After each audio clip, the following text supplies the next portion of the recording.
Dr. Wang was educated at both Tsinghua University in Beijing and Case Western Reserve in Cleveland, Ohio.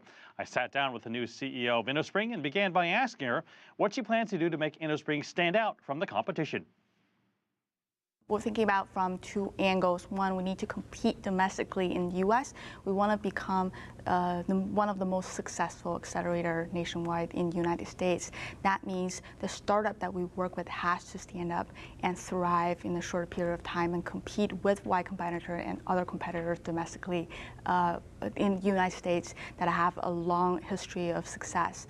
Another way that we compete with them is to establish a global point of view and strategy in terms of scaling the accelerator business. So we already set up 2 offices in China and 1 in Europe later this year, and targeting a long-term global integration of resources and helping a sustainable growth for our startups company. You have an accelerator program. What do you look for? People who have disruptive technologies or business model that changes entirely how things are done right now and predict what the future is going to be like in 3 to 5 years. And people who are dedicated enough to make that change because they have to start educating the market because they're in the enterprise space. It's really hard for them to initiate and do things differently.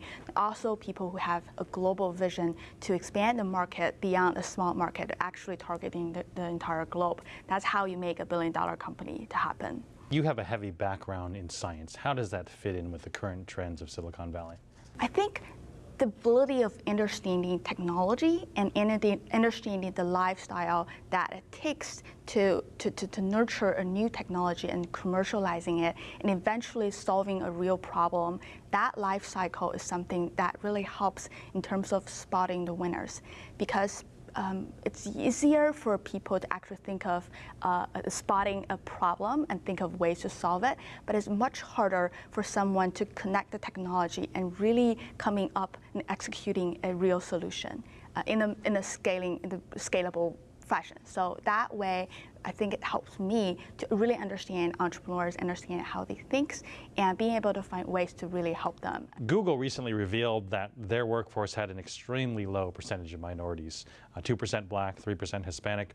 Asians did make up 30%, but men outnumbered women 70 to 30%. What's your take on that? The fact really is, I mean, the number says 40% of the most innovative companies are founded by immigrant founders. And it's so clear that immigrants are much more motivated in breaking out of the rules and starting from bottom up and really taking the risk and putting together, initiating an innovative solution.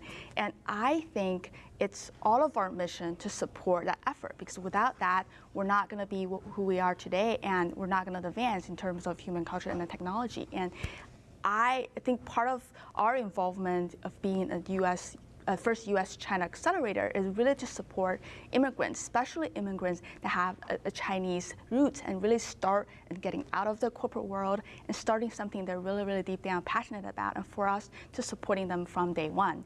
And in terms of supporting female, I think I am one of the female leaders, so I kind of understand the challenges of it.